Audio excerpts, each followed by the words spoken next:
Chashmadagi do'konlardaman. Endi narxlar yozilgan. Hamma mevalar bor.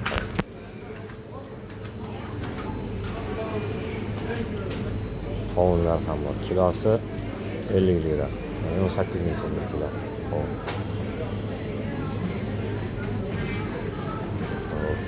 Tarvuzlar ham bor. Tarvuzlarning kilosi 34.95 deyapti, 35 lira.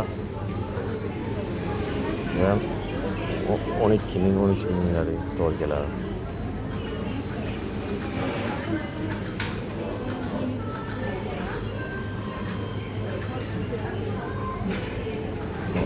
Mandarinlarning narxini ko'ramiz. 9 lira.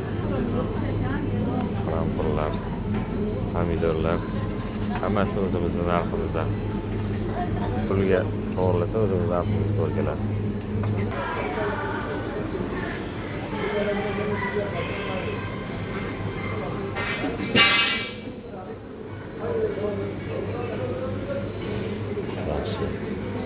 Bananlar 109 lira ekan. 109 lira degani 40 ming ekan. Bu yer sayyohlar ko'p keladigan joy bo'lgani sabab 1 litrlik kolalar 45 lira. 45 lirasi bizning pulda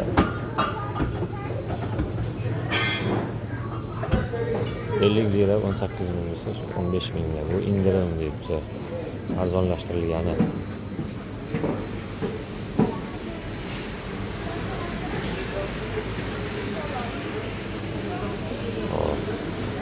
Mevalar ko'ramiz.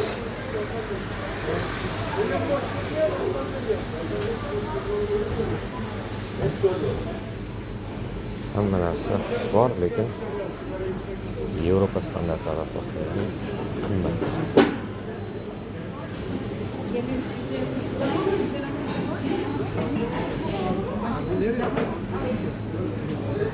Go'shtlar narxi. Qo'zi go'shti 1065 lira bo'lgani 340 minglarga aylanadi. 340 minglarga to'g'ri keladi. Eng arzon go'sht 799, ya'ni 8 lira deyapti.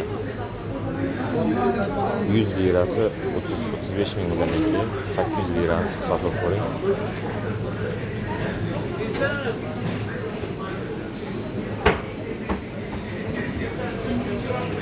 280 mingga to'g'ri keladi. 1 kilo eng arzon go'sht 280 ming.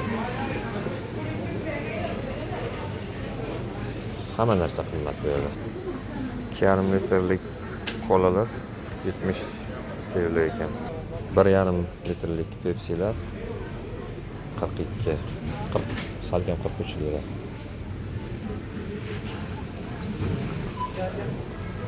On litrlik suvlar ham 47 liradan. Ya'ni 18 ming, 17 ming, 18 ming turibdi.